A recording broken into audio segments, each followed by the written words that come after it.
Hola, buenos días. Otro miércoles más en los miércoles de San Antón, de la mano de Mensajeros de la Paz. Como sabéis, soy colaborador de Mensajeros hace muchos años y he de decir y reconocer que Mensajeros me ha dado muchas satisfacciones en la vida. Ya no solamente a nivel institucional, sino aquí en esta misma iglesia. Pero he de decir que Mensajeros de la Paz tiene a veces momentos que para mí son especialísimos. Y hoy es uno de esos momentos. El poder presentar a una figura que pertenece a la memoria histórica de los españoles. Nada más y nada menos que César Pérez de Tudela. Le conocí hace un montón de años. Yo era simplemente un admirador de su trayectoria, tanto alpinística como de escritor. Sus conquistas y sus libros me emocionaron y todavía recuerdo, como hemos comentado hace muy poco tiempo, su libro SOS en el Naranjo de Bulnes. Luego la vida me dio la fortuna de poderle conocer y llevamos una amistad que se prolonga más de 40 años. Fundamentalmente un montañero, pero también un filósofo, un explorador, un hombre que ha sabido estar, que popularizó el montañismo a nivel nacional y que ha concitado él y su figura algo que no se ha repetido todavía en los anales de la prensa y del montañismo español. Nada más y nada menos que el país estuviera paralizado en una retransmisión en directo de una conquista, la famosa Cara Oeste, la primera invernal de la Oeste en el Naranjo de Bulnes. Luego el Tirich-Mir, luego el Piz Badile, la Norte del Eiger, el Himalaya, el Aconcagua y una trayectoria de conferencias y libros realmente admirable. Voy a contar una anécdota que él seguramente no conoce. Hace algunos años estaba yo comiendo en un restaurante y un grupo de la mesa de al lado estaba discutiendo sobre montañas. Y uno de ellos decía y mantenía que el Aconcagua era el pico más alto del mundo. Lo repetía con mucha vehemencia. Y con toda educación me acerqué a él y le dije, mire, creo que está usted equivocado. El Aconcagua es el pico más alto de Sudamérica, ni tan siquiera de América. El más alto es el Everest con sus 8.848 metros. Y me dijo con un aplomo que me desconcertó, está usted equivocado. El pico más alto del mundo es el Aconcagua porque es el que ha subido César Pérez de Tudela.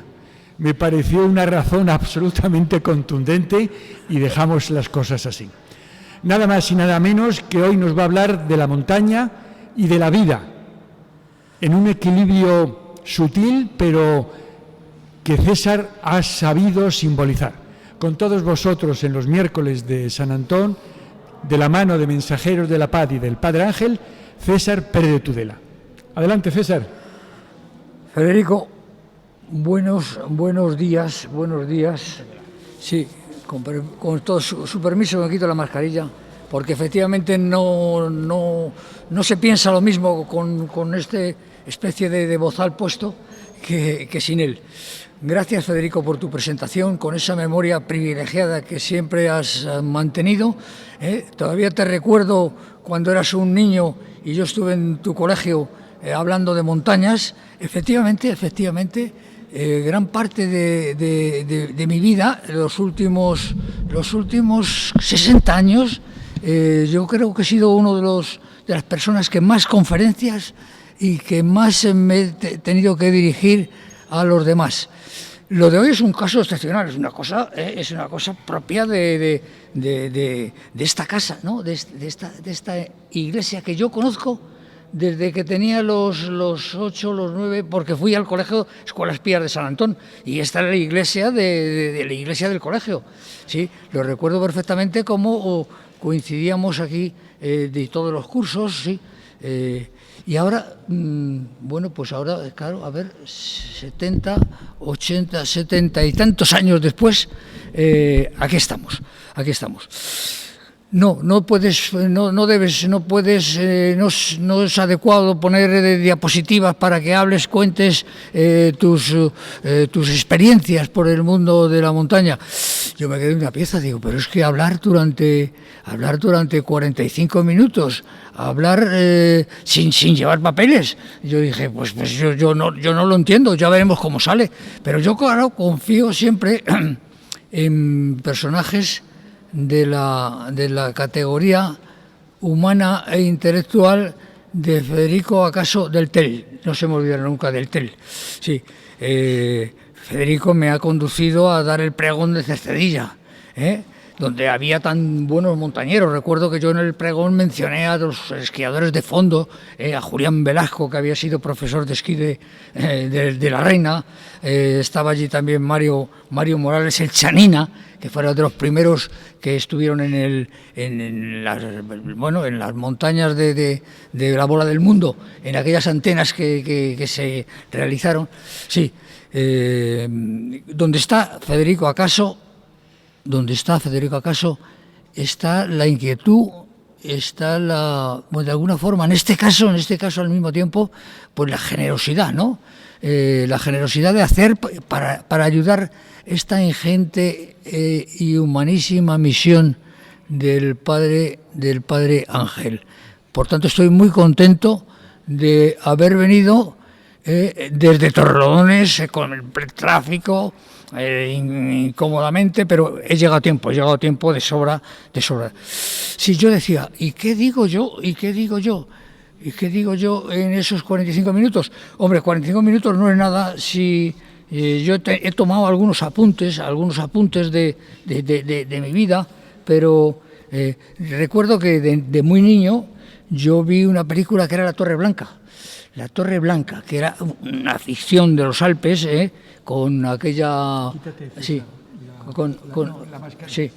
con aquella actriz Alida Valli, que los muy veteranos la conocerán, y Glenn Ford. Recuerdo que forman una cordada de 5 escaladores para subir a la Torre Blanca, porque el padre de ella ha muerto intentándolo, ¿no? Y entonces, como uno además es escritor, un escritor que además inspira con unas ciertas dosis de bebidas alcohólicas. Sí, eso que influyó, ¿no? Influyó en mi eso, y también el haber visto a un montañero con la mochila, con la cuerda colgada. Es decir, yo me quedaba, claro, paralizado de admiración ante la película y ante los personajes y ante la literatura. Hay que reconocer que esos mismos años ya estaba Heiermayer, el famoso guía que hace alpino, que se sube la pared norte de Eiger, de la que luego podemos hablar. Sí, ese libro, Los 3 últimos problemas de los Alpes, que eran las montañas más famosas de la Tierra. Es decir, entonces el Himalaya era un mundo lejano y sí, y nominalmente en el 53 ya había subido Tenzin con Hillary, ¿no? Pero era una montaña, la montaña más difícil, de más categoría, eran los Alpes. Los Alpes eran las grandes montañas y siguen siéndolo, de alguna forma lo siguen siendo.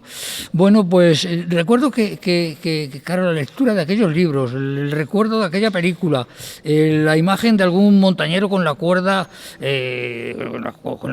como me gusta, como hacen los italianos, ¿no? Esos circuitos estéticamente y a mano, ¿no? Para intervenir y sacar la cuerda en el caso imprescindible. Sí, pues así, esos fueron los antecedentes de mi vida como montañero.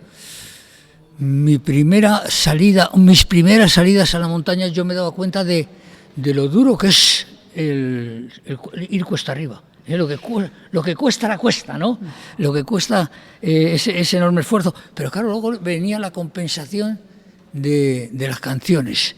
Recuerdo que en esas épocas llovía mucho en la primavera, cuando los cursos de escalada, y entonces no había más remedio que cantar.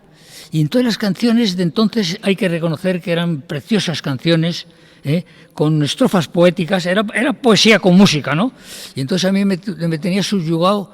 Por un lado estaba yo cansado de seguir a esos compañeros fuertes con la mochila, que llegaba a lo alto de la bola del mundo o del alto de Guarramillas y montaban la tienda de campaña. Y entonces es como si estuviéramos, curiosamente, estábamos en una pequeña casa donde con el hornillo no de gas, entonces no había todavía gas, era alcohol y gasolina. Bueno, pues podías hacerte una bebida caliente, un café, café no, que era achicoria en aquellos tiempos, que además era más sana que el café todavía, ¿no? Sí, yo me di cuenta de que tenía que hacerme fuerte, que no podía yo ir el último sin poder más. Claro, mis compañeros eran fuertes, robustos, decididos, ya conocían el mundo de la montaña. Entonces recuerdo un libro que había en mi casa, que era la gimnasia del doctor Lin, el famoso creador de la gimnasia sueca, que hizo hasta que cambiara la raza, la gran pasión y afición por la gimnasia, una gimnasia natural, sencilla, ¿no? Hizo que, bueno, pues yo empecé también a hacer gimnasia. Recuerdo cómo abría el balcón lo que podía, porque había una cama, éramos 3 hermanos y no había espacio más, y entonces allí yo empezaba a pasar páginas y hacía la gimnasia, y es curioso porque al año y medio ya se había notado ese ejercicio, y ya entre los que íbamos a la montaña del viejo Frente de Juventudes, hay que reconocerlo, el viejo Frente de Juventudes, que era una escuela de vida y de formación excelsa y de la cual no se ha hecho ninguna justicia, ¿no? Luego estaba la OGE vino años después, ¿no? Donde había gente importante porque, bueno, porque se notaba la honradez de su conducta, ¿no? Bueno, recuerdo mi primera acordada, José Miguel Alandi entró de botones y fue director general de Bankinter. José Manuel Alandi, faltaba un dedo, que se había cortado haciendo aeromodelismo en una escuela de aquellos tiempos. Estaba Horacio Tablado, rubio, fuerte, eran 12 hermanos, entre ellas también alguna chica, pero Horacio era el más fuerte de todos los hermanos Tablado, Germán, Luis, sí, que eran también montañeros y escaladores, ¿no? Musculines, le llamamos musculines. Recuerdo que era bajito, Antonio Rodríguez, bajito, pero era de una gran agilidad, ¿no? Recuerdo nuestra primera escalada de la Sur al Pájaro. La Sur al Pájaro, el Pájaro es uno de los riscos o de las cumbres más importantes de la Sierra del Guadarrama de Madrid. Está por un lado está el Gran Pinganillo, el Pájaro, los Guerreros, bueno, tantas otras montañas, hay casi más de un centenar de riscos difíciles. Y la Sur era una escalada de casi 200 metros, difícil de subir. Mucha gente dirá, ¿pero qué dice Tudela? ¿Que es más difícil subir al Pájaro o al K2? Pues para muchos era más difícil subir al Pájaro que al K2. Hay que ser muy buen escalador para escalar en la Pedriza y escalar bien. Es la realidad, porque es una roca lisa, sin demasiadas rugosidades. Entonces no existían los pies de gato, esta calzada este calzado que ahora te permite, bueno, subir con más seguridad, ¿no? Bueno, pues yo recuerdo cómo en aquella acordada empezamos también a subir sitios, a la bola de Navajuelos, recuerdo, como que tenía unas llambrías muy derechas, muy lisas, y arriba tenía una bola en equilibrio. Bueno, pues era una vía difícil y daba miedo bajarla. Yo lo he repetido 50, 60 años después y me he dado cuenta de que no era nada fácil, Sí, en aquellos tiempos el Marca y los grandes periódicos pues no se preocupaban del alpinismo, de la montaña en absoluto, ¿no? En absoluto. Pero una noticia me sorprendió y es que acusaban la escalada, mencionaban la escalada con foto de Miguel Ángel Herrero, el maestro, que luego yo llamé, sí, que había subido en solitario. Bueno, no había gustado mucho porque, claro, esto de ir en solitario no estaba indicado. Es decir, el alpinismo y la escalada ya era de por sí arriesgada. Bueno, arriesgada como la vida, diría yo, ¿no? Arriesgada como la vida, subiendo la vida. que mencionaba yo hace un rato a Federico, Subiendo la vida, que es el título además de un libro mío que me está dando mucho trabajo, porque curiosamente te haces más escrupuloso, te haces más serio a medida que cumples. Porque antes yo los libros recuerdo al encuentro con la tierra que editaba la Editora Nacional y según iba saliendo en la máquina, las X eran tachones, pues así se presentaba. Yo no, y ahora sí, en cambio, me cuesta una lectura, otra lectura, rectificaciones y correcciones permanentemente, ¿no? Sí. Yo ya con aquellos años, con 16 años, con 15, con 17, ya escalaba como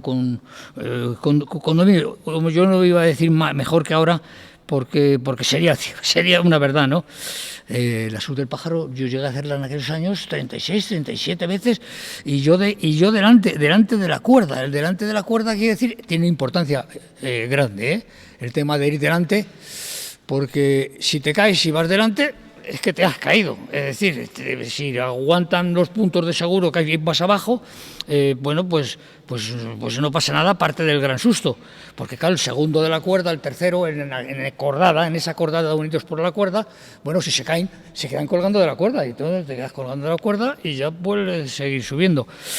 La vida es una cuesta arriba, por eso, ahora que me han ocurrido tantos sucesos, el llamar a mi libro, ¿qué número hace?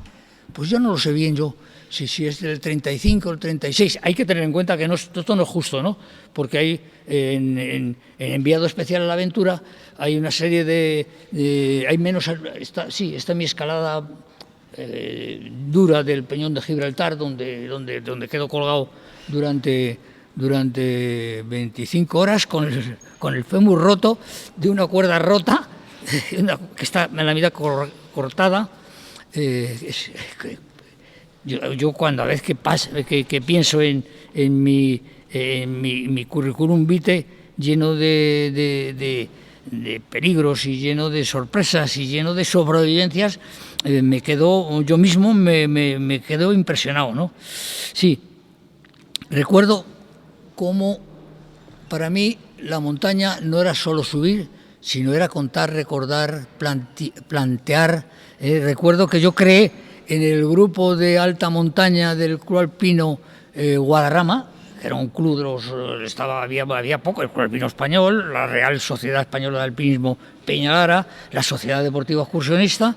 En el plan de esquí estaba el que había creado Pepe Arias en el Puerto Navacerrada, y yo creé la Tribuna Libre, donde pasaban los escaladores que tenían que contar. Recuerdo Salvador Rivas, el famoso botánico que ha muerto hace poco, ¿no? Era un personaje que siempre tenía que contar, porque ya era ya catedrático, el catedrático más joven de España, de las pocas universidades que había, porque estaba la universidad que sería luego llamada Complutense, ¿no? Que cuando la Complutense era de Alcalá de Henares. Sí, pues Salvador Rivas, Carleto Re, no se me olvidará aquel italiano extraordinario, muy amigo mío, Carleto Re de Salapusterla. Había personajes, Pedro Acuña, que murió en los Andes, en el Huascarán, en 1961, se cayó aquella grieta, se clavó una de las espinas de hielo del fondo de la grieta.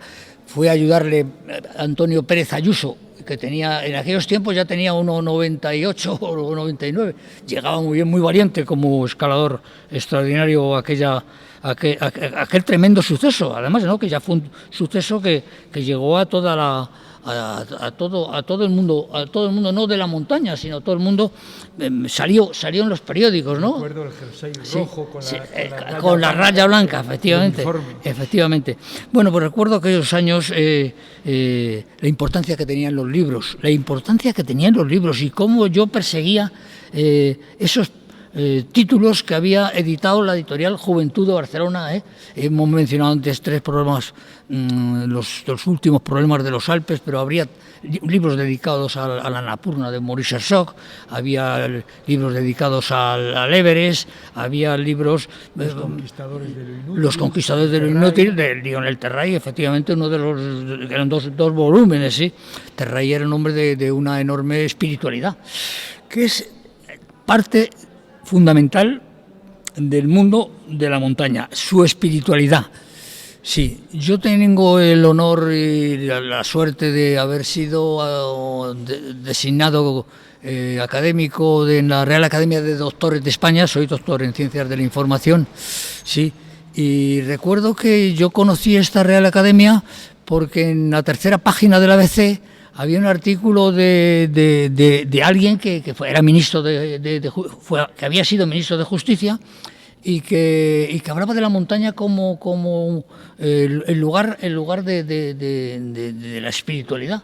Y es verdad. Me he dado cuenta de que oiga, para usted, ¿qué es el montañismo? Y todos decían, hombre, es un deporte. Ahora se ha deportivizado excesivamente el mundo de las montañas y ha perdido parte de esos valores de espiritualidad que ha tenido siempre y supongo yo que seguirá teniendo en el futuro. Esta manía de los récords, ¿no? Bueno, yo siento mucho la muerte de Mingote, pero claro, es que ir en invierno otra vez, lo que ya había estado en el K2, otra vez, con los Sherpas, para tratar de subir, cuando los Sherpas no admitieron a... Iban además en muchos casos con oxígeno, como es normal que en la altura que no hay oxígeno se lleven a veces esas caretas de oxígeno, lo cual está muy contraindicado, ¿no? Bueno, pues yo fui un lector empedernido de los libros de la editorial Juventud. Recuerdo las escaladas de entonces, ¿no? Ir a Gredos en invierno era como una expedición. Era como ir al Himalaya ahora. ¿No? Subir al Ameal de Pablos, o subir al Casquerazo, o subir al Torreón de los Galayos. El Torreón de los Galayos es montaña preciosa, de gran envergadura, bueno, y además de responsabilidad. Recuerdo todavía a José Antonio Meliá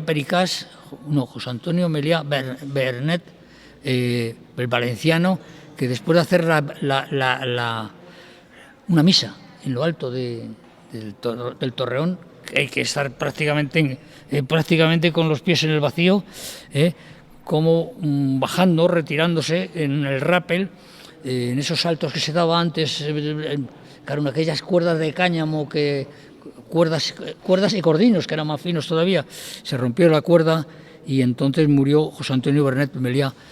Me llamó mucho la atención aquella placa en el cementerio de Valencia que ponía muerto en acto de servicio en el Torreón de los Galayos. Y yo dije, pero esto de los Galayos, ¿qué será, no? Es curioso, esas columnas de granito, que es uno de los parajes españoles de más notoriedad y de más espectacularidad, ¿no? Sí, bueno, recuerdo cuando hice yo esas escaladas en solitario, que hay que reconocer. Ahora me di cuenta del riesgo que entrañaba el hacer la vía Guadarrama de la Quinta Buitrón en solitario, tú solo, ¿no? Colgado por aquellos enormes precipicios, ¿no? Recuerdo la creación de los grupos de socorro en montaña. Julián Carbó era un catalán químico que creó junto con otros, Santiago Tutor, etcétera. Yo enseguida traté de pertenecer, incluso fui presidente de los grupos de socorro en montaña, en las que hicimos, entre otros rescates, aquel rescate de Berrio y Ortiz. Sus cuerpos estaban muertos, Arrabal y Lastra. Grupos de rescate, grupos de socorro en montaña, me pareció una de las actividades más bonitas, porque vi la importancia que tenía. Yo estaba con Luis Hernández Izquierdo, el Parafina le llamábamos, habíamos venido de escalar la norte del Cocodrilo. Bueno, son los nombres de los riscos de la Pedriza, sí, Y recuerdo efectivamente cómo pedían socorro, pues vino la tormenta, y cómo pedían socorro desde el Pájaro. Porque no había móviles. Claro, no había móviles, y cómo los gritos que daban, ¿no?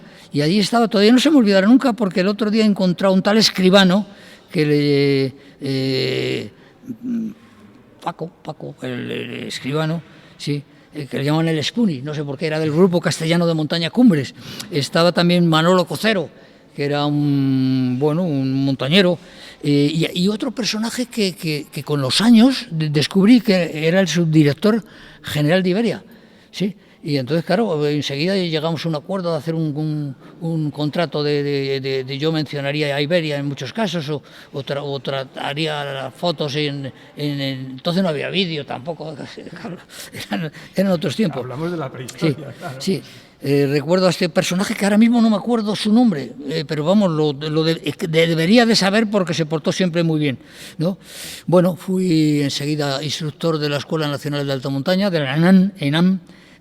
Aquí llevo yo precisamente una insignia, el Naranjo de Bulnes, el Piolet, el Edelweiss, la bandera española sin ninguna confusión, y la cruz de la Cruz Roja, ¿no? En este caso es Cruz Verde, sí. Bueno, pues recuerdo todos esos años. ¿Cómo no voy a recordar el caso que hemos mencionado del rescate de los cuerpos de Berrio y Ortiz en el Naranjo de Bulnes?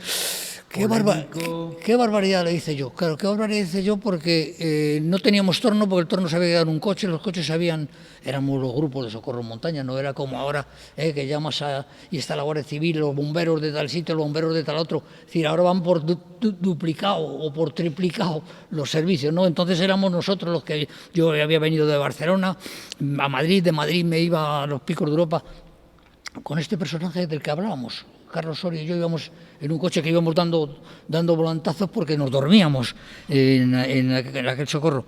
Y recuerdo cómo no teníamos el torno de rescate, el Pomagaski de cable de acero, de fibra de acero, y entonces había que bajar a ver si allá abajo estaban vivos estos dos personajes que habían ido a hacer la oeste del Naranjo de Bulnes en invierno, y entonces recuerdo que yo no sé por qué, yo pedí un voluntario y allí no salió más voluntario que yo. Y entonces yo dije, bueno, pues bajo yo. Y entonces con una de guía, es decir, con la cuerda atada al pecho, así sin más, una cuerda vieja, además un cordino amarillo. Eso era ciencia ficción. Sí, entonces me descolgaron 100 y pico metros en una pared de casi 600, que dices, qué barbaridad.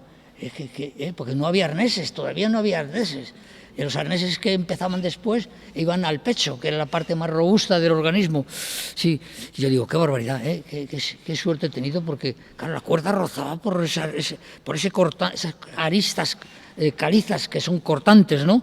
Yo sí recuerdo cómo bajé, cómo estuve abrazado con ellos para saber quién era uno, quién era otro, cómo cortaba las cuerdas para que siguieran ya, estaban destrozados, para que siguieran, porque no había forma de subirlos, porque luego, además, si los subía, luego había que bajarla. Arrojar al vacío los cadáveres. Sí, los cadáveres, sí. Fue una decisión polémica. Sí, también muy. Todos, he de reconocer que gran parte de mis actos han sido muy polémicos. Sí, polemista, quizás he actuado como he creído yo que debía de actuar, y era la única forma que teníamos de que aquellos cadáveres pues fueran enterrados y de la familia. Bueno, pues sí. Luego llegaron los campeonatos universitarios de esquí. De esquí de fondo. Yo tuve suerte y durante fui en el 61, 62 y 63. Alfonso de Borbón y Dampierre, un caballero, hay que reconocer, un caballero, no por lo deportista, sino por se han dicho de él tanto y tan injustamente. Cuando los españoles decimos un caballero, es que era un hombre cordial, respetuoso, afectuoso, tenía todo eran virtudes. Posiblemente tuvo algún defecto que yo no llegué. Dormíamos a veces en los campeonatos de aquí. En el primer campeonato dormíamos 10 en una misma habitación, y ahí estaba en aquellas literas Alfonso de Borbón, que le hacían encima la cama los compañeros, ¿no? Sí, qué cosas más curiosas. Sí. Bueno, pues en aquellos tiempos ya escalábamos mucho en el Pirineo, el famoso Couloir de Gaume, esa montaña de hielo. Te has saltado tus éxitos como que fuiste campeón de España de esquí de fondo. Sí, es cierto. Nada, si es que claro. Bueno, ya que no lo dices tú, lo digo yo. Muchas gracias. Muchas gracias, Federico. Sí. El Couloir de Gaume. El Couloir de Gaume, que no conseguimos hacer, sí, pero no conseguimos porque estaban los franceses también. Patrice de Bellefonds, Raymond Despiau, el astrofísico, estaban siempre, hasta que al fin lo hicieron dos aragoneses. Sí, hay que reconocerle su categoría. Sí. En esos años ya empiezo yo a ambicionar. Me hago un alpinista ambicioso. Quiero hacer lo más difícil. Y lo más difícil en aquellos tiempos es la pared norte de Leiger. La más trágica, la más famosa. Sí. Y ahí voy yo, y además... La más atractiva. Sí, y además, sí, hemos dicho lo de escalar delante de la cuerda. Yo hago toda la pared norte de Leiger, menos un largo. Hago de primero, es decir, delante de la cuerda, los casi 4 kilómetros que tienes de itinerario en esa pared alpina. Pero también he hecho el McKinley en solitario, el Denali. Sí, también he subido al Concagua, que entonces no hay ni vestigios, ¿no? Incluso me dicen, pero si eso es imposible. A mí me han llegado a decir allí en Argentina, en Mendoza, ¿no?, que la Concagua era imposible. Sí, yo ya lo hice en aquellos tiempos un par de veces. Más tarde hiciste en la cima de la Concagua la entrevista periodística más alta del planeta. Más que ahora recojo efectivamente, y lo voy a incluir en ese libro, porque ya no tanto por mí como estoy haciendo la entrevista, sino por el entrevistado, que es un personaje estupendo, cuyos padres mueren en San Sebastián por una bomba de ETA, sí. Y él, curiosamente, ya en aquellos sueños que le estoy haciendo la entrevista, se anticipa en unos meses a aquel suceso. Cosa curiosísima que yo no he divulgado nunca, pero es así, ¿eh? Es tremendo. Cómo la premonición de Fernando Garrido diciendo que hasta está asustado porque hasta su hermano pequeño ha muerto. Por suerte su hermano pequeño no murió, pero murieron los padres con una bomba de ETA, porque era el gobernador civil. Recuerda más que fue en una moto, le puso una bomba a Lapa, sí, explotó la bomba. Un tema tremendo, ¿no? Sí, entonces son esos años que yo de alguna forma soy categoría internacional, no, pero ya me conocen en Europa, me conocen porque ya soy del grupo de alta montaña francés, ya soy también que está muy cotizado, académico, del grupo académico de escaladores. He hecho la pared norte del Lavaredo, en las Dolomitas, esos mundos verticales y apabullantes. Haces amistad con una leyenda, con Walter Bonatti. Hago amistad y luego en el mundo claro, aquí no hay santos, algunos sí, pero hay santos, hay pocos, ¿no? Y héroes también hay pocos, ¿no? Es decir, somos todos pues, humanos, sí. Sí, y entonces la importancia yo empiezo a hacer mis libros, ¿no?, a contar mis escaramuzas, mis sobrevivencias, que tengo que coger los horizontes verticales de la vida, ¿no? Las guías de escalada en Montserrat, el libro que tú has mencionado, Federico, SOS en el Naranjo de Bulnes, como el Naranjo de Bulnes pide socorro, no los naranjos, sino las circunstancias de allí. El libro de mis líos, que lo bautiza así el editor, Los montañismo para todos, que me deja perplejo porque era un libro editado por Everest, que tiene 10 o 12, que en América todavía muchos guías profesionales dicen, yo me aprendí con... Y el libro era muy malo, el mío, hay que reconocerlo. era muy flojo, sí, con unos dibujos muy malos también. Entonces, pues muchos guías profesionales de Argentina, de Venezuela, de Chile, pues se pasaron en mi libro Montañismo para Todos, que tenía varias, ¿no? bueno, libros de Patagonia, el país de los... que lo he traído, Patagonia, tierra de gigantes, porque me he dado cuenta yo de la importancia de la literatura en montaña. Es una literatura auténtica. Unas veces es mejor y otras veces es peor, depende de cómo te pille, ¿no? Mi caída en el monte Olivia, en Tierra de Fuego, qué barbaridad, porque tenía que estar muerto. Caí 300 metros por un pasillo de hielo, golpeándome con todas las rocas, perdí el conocimiento. Cuando lo recordé estaba temblando yo y yo diciendo, estoy muerto, ¿no? Pero me di cuenta de que no estaba muerto porque la ropa, decía yo, qué pena, está destrozado mis pantalones bávaros. Olivia, en Ushuaia. En Ushuaia, muy bien, Federico. Tu cultura jurídica es elevada, pero tu cultura de explorador, porque en definitiva nosotros, más que, yo siempre he dicho, somos exploradores, estamos explorándonos también a nosotros a sí mismos. No solo exploras lo que ves, sino lo que sientes. Fundamentalmente, la importancia de llegar a una cumbre es por decir lo que he vivido, ¿no? Cómo he vivido la emoción, el miedo, el equilibrio, que es tan fundamental en la vida. Sí. Luego yo voy al Annapurna, que es el 8000 más, donde más alpinistas han muerto, y yo voy solo cuando no ha ido nadie. Yo voy en 1973, al año que viene o al otro hará 50 años de mi acercarme con los 4 porteadores que me llevan hasta el campamento base del Annapurna, como allí me encuentro en la expedición de Guido Maqueto y de Carcaño y de Alessandro Goña, porque han muerto sus 2 compañeros, Raba y Miller, se los ha llevado una avalancha, y yo me quedo allí a seguir subiendo, y sobre los 6.000 metros, escasamente, debajo de unos seracs, ahí es cuando una avalancha, el viento que produce una rotura de la arista de la Annapurna, pues hace que me pierda, me quede sin tienda, me quedo sin nada, y es mi fracaso en la vida. Yo he tenido muchos fracasos en mi vida como alpinista. Bueno, sí, me entusiasmaron las montañas que son volcanes, las montañas más antiguas de la Tierra.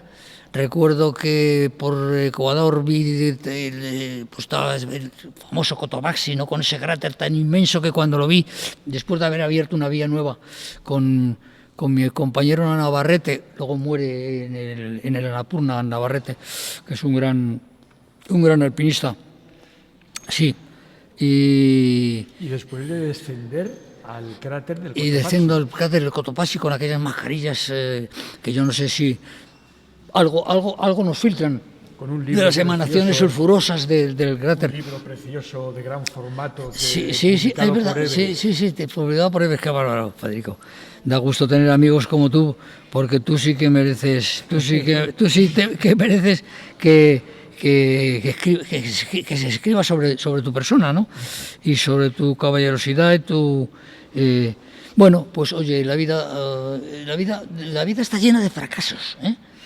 Y entonces no pasa nada, estamos fracasando. Si lo importante es que sigamos con ilusión. Oiga, ¿qué es lo más importante para usted? El anhelo, haber llegado a perseguir y a lograr ese anhelo, que es una enorme necesidad, pero fundamentalmente está provocado por la ilusión, que es... Oiga, pero esto del deporte, déjeme usted de tanto deporte. Eso no es deporte, es idealismo. He llegado a la conclusión, porque yo cuando empecé a pensar, ¿esto qué es? Superar el miedo. Yo vuelo en parapente también, y yo a veces digo, tengo miedo antes, durante y después. Coño, entonces, ¿por qué hace usted parapente? Oiga, porque creo que debo de ver la vida desde lo alto, como han dicho tantos estudiosos, ¿no? Ver la vida desde lo alto porque se ve más auténtica, porque Y eso me lleva a lo que yo en un principio creía que era así. Me lleva al idealismo.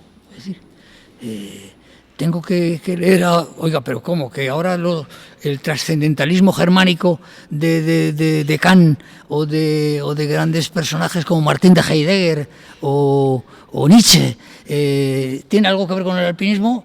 Hombre, pues es curioso porque yo que he estudiado realmente he estudiado a Nietzsche, sobre todo, así hablaba Zaratustra, ¿no? Uh-huh. Sí, entonces me he dado cuenta de que el mismo Nietzsche se disfrazaba de alpinista, psicológicamente, y para contar él que era un enfermo y un miedoso y entonces, claro, es curioso como los grandes poetas me los han traducido. Claro, pues sí hay que traducirla, porque si el alpinismo es algo, tiene retazos de poesía, que es lo que vale, ¿no? Y con ello de misticismo. Yo no sé si el poeta poetas somos muchos y místicos son solo unos pocos, no lo sé, ¿no? Sí, bueno, pues he tenido sucesos graves. Hay que reconocer que en el Monte Sarmiento muere mi amigo Fernando Martínez Pérez, tremendo, al que le dediqué Tumba de Hielo, y Patagonia, Tierra de Gigantes. ¿Por qué? Porque, ¿qué montaña? Oiga, el Sarmiento, ¿qué montaña es esa? Yo conozco el Everest. Oiga, pues es curioso porque el mayor Aranda de las fuerzas chilenas de montaña que había estado con aquel estupendo alpinista italiano, pues ya dice que no es comparable con el Everest, es mucho más difícil que el Everest, porque claro, el Everest es subir, estar fuerte, estar en forma. Que conste que yo no he subido porque he tenido un problema cardíaco grave, y entonces he intentado 4 veces, pero he visto que podía morir por, claro, pues no por nada, sino después de un edema pulmonar o de un edema cerebral, pues eres prácticamente... Recuerdo otro título tuyo, ¿era necesario morir? Realmente hay que preguntarse, ¿es necesario jugarse la vida a un extremo inaudito? Sí, es curioso porque, claro, ahí voy mencionando mucho a Nietzsche, sobre todo, quizás ahora excesivamente, ¿no? Pero mi manera de decir, ¿cómo? Los estudiosos de Nietzsche, catedráticos ilustres, no vamos a mencionar, de filosofía pura en las universidades importantes, o no se la han leído bien, o... Esto ocurre, ¿eh? Esto sí, pero vamos, no quiero ir en contra de nadie. Claro, mi odisea en el Peñón de Gibraltar, la cuerda rota... Cuerda y fémur rotos. Fémur roto, pero que daba la vuelta al pie, colgado de aquella cuerda que te asfixiaba durante tantas horas, claro, 24, 25 horas, hasta que el helicóptero de la Royal Navy me rescató, ¿no? Esa caída que he mencionado en el Monte Olivia, también en la que me despierto, digo, anda, si estoy vivo, pero tengo las costillas, 3 o 4 costillas rotas, alguna fisurada, lo sé porque, claro, pues, puedo bajar, bueno, claro que puedo bajar, es que prácticamente bajo toda la montaña, inaudito, ¿no? Sí, ese rescate con la cuerda de Berry Ortiz en el Naranjo de Bulnes, que me deja los infartos, el infarto que tuve en el Everest, si no habría muerto, ¿no? Sí, aquellos días perdidos en la Concagua. Oiga, es que hace 2 días que no como. No pasa nada, porque yo recuerdo haber estado todos esos días sin comer. Es decir, 5 noches, 6 días, más los 2 anteriores, que sí, en un campamento de la Concagua argentino sí me dieron lo que llaman un filetito de esos sí. Pero además, menos mal que pude beber, que imagínense ustedes que yo ahora lo estoy diciendo, cómo pude pedir a los dueños del glaciar, porque no había nadie, ¿no? Lo veía yo en mi mente ofuscada por la altura, pude masticar hielo, lo cual hace que el torrente circulatorio no te venga pero cuando llegué a Mendoza, tampoco me daban, en el hospital no me daban nada tampoco, que sea el colmo, ¿no? Sí. Esa noche que pasé yo en el anfiteatro del Naranjo de Bulnes, en la Ardilla, asegurándome de noche por aquellos precipicios, joder, aquello... Y no se cayó porque iba al límite, no me caí. Sí, las avalanchas no me arrastraron. Yo creo que no hay que darle importancia, pero es una vida apabullante y impresionante. Sí, subiendo la vida, querido Federico. Yo quería hacerte una pregunta. Antes hemos hablado de que has tenido muchos fracasos en la vida. Sí. Pero realmente el único fracaso de la vida es no intentar vivir. Qué bonito, ojalá sea verdad, sí. Sí, yo me he dado cuenta de que, claro, a mí me decía, oiga, ¿y usted cuántas veces ha subido al Everest? Oiga, yo no he subido ninguna. Oiga, ¿y cuánto he fracasado? A ver, al Everest he fracasado, pero he fracasado también en otras muchas montañas y otros temas de la vida, ¿no? Es decir, yo firmé las últimas oposiciones a judicatura, jueces de distrito, lo que eran jueces de distrito, que luego se reintegraban en la primera instancia. Sí, la firmé, y no me presenté en uno del recital de los temas. Me dio cierto apuro, yo era persona conocida, digo, porque ya eso me lo contaba luego uno del tribunal, uno de los magistrados, de los 3 magistrados que estaban en el tribunal, me decía, tenías que haber seguido porque seguro que tú que no dices tonterías. Dije, yo no digo tonterías, pero me daba apuro No, yo he fracasado muchas veces, me hubiera gustado, por lo menos tengo algunos libros que me gustan, algunos libros que, digo, el otro día releía y yo me quedaba perplejo. Digo, qué barbaridad, en el Monte Sarmiento, con Fernando Martínez. Aquí cuento mis andanzas, pero claro, es un fracasado. Esta colección estaba Messner, estaba Juanito Oyarzábal y estaba Maurice Herzog. Hombre, yo no, con esos personajes, ahí efectivamente es un favor que me hicieron. En no sé si el libro es mío o es de Nietzsche. ¿Para qué nos vamos a engañar, no? Hombre, yo voy interpretando, y es curioso, está editado por este personaje que es un caballero, en el mejor sentido de la palabra, que es Pimentel, que fue ministro de Trabajo, y deja de ser ministro de Trabajo porque no le gusta o por las causas que fueran, y se hace editor. Digo, coño, sí, y edita encima edita bien, ¿no? Porque fíjate qué fotos más bonitas mías. Sí. Y tengo que rescatar alguna de las vidas, de alguna de los sucesos de vida para no repetirme, porque en cuanto te das cuenta nos hemos repetido.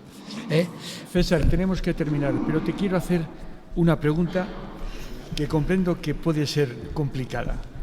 ¿Qué es más difícil, soñar montañas o conquistar montañas? ¿Es más difícil la montaña soñada que la conquistada? ¿El ideal que te has hecho de una ascensión? En definitiva, escalar y subir montañas no es vivir intensamente. Claro, sí, es cierto lo que dices. Soñar montañas, hemos soñado todos tantas veces.